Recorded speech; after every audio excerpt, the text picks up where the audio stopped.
Кыргыз тили сабагына кош келиңиздер. Бул видеонун максаты кыргыз тилини өздөштүрүүнө калган инсандар үчүн жардам көрсөтүү. Кыргыз тилинде кандай мүчөлөр бар, мүчөнүн түрлөрү жөнүндө таанышабыз. Себеби туура сүйлөө үчүн, туура жазуу үчүн албетте мүчөнүн түрлөрүн билүү бул маанилүү болуп эсептелет. Мүчө, окончание.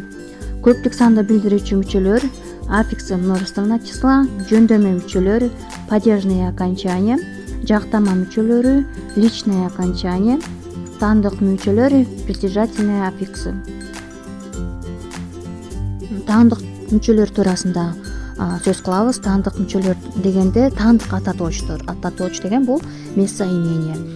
Үндүүлөр менен бүтсө кандай болуп өзгөрөт жана үнсүздөр менен бүтсө кандай болуп өзгөрөт? Согласные и гласные. Жекелик түрүндө менин, сенин, сиздин, анын, көптүк түрүндө болсо биздин, силердин, сиздердин, алардын болуп бөлүнөт. Мисал окуй турган болсок, ата деген сөздү ала турган болсок, ата үндүү менен бүтүп атат. Мүчө уланганда менин атам, мой папа болуп атат. Менин дептерим үнсүздөр менен бүткөндө менин үйүм өзгөрүшүн көрүп атабыз жекелик түрүндө. Андан кийин сиздин, сенин, сиздин, анын, биздин, силердин болуп көптүк түрүндө өзгөрүп кетет.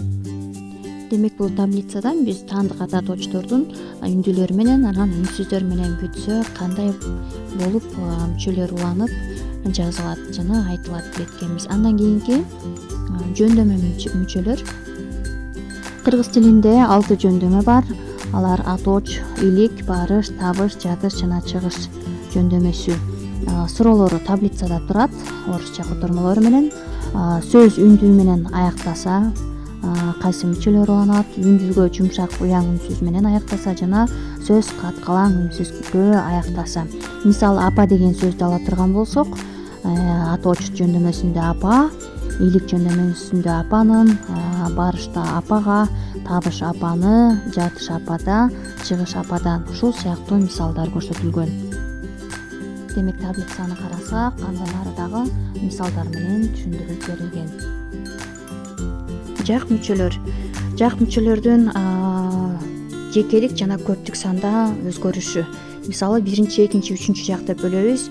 Жекелик санда мен, сен, сиз, ал, көптүк санда биз, силер, сиздер, алар. Мисалы мен окуучумун, сен окуучусуң, сиз окуучусуз, ал окуучу. Жекелик түрүндө, көптүк түрүндө болсо биз окуучубуз, силер окуучусуңар, сиздер окуучусуздар, алар окуучулар деп айтылат. Көптүктү билдирүүчү лар мүчөсү эгерде уңгунун акыркы табышы үндүүлөр жана уяң үнсүздөр менен бүтсө кандай жазылат? Жумшак жана уяң үнсүздөр менен, ошондой эле каткалаң үнсүздөр менен бүткөндө улануучу мүчөлөр. Бул жерде дагы мисалдар берилген. Кимге, кимде, кимден деген суроолорго жооп берген убакта кандай болуп өзгөрөт? Демек карап окуп түшүнүп алабыз деген ойдомун. Жалпы эле тилди үйрөнүү үчүн эрежелерди билүү, андагы жазып иштөө, ошол тилде китептерди окуу, ошол тилде сөздүктөрдү жаттоо эң маанилүү нерсе. Кийинки видеодо дагы ошол сыяктуу таблицалар менен көрүшөбүз. Саламатта болуңуздар.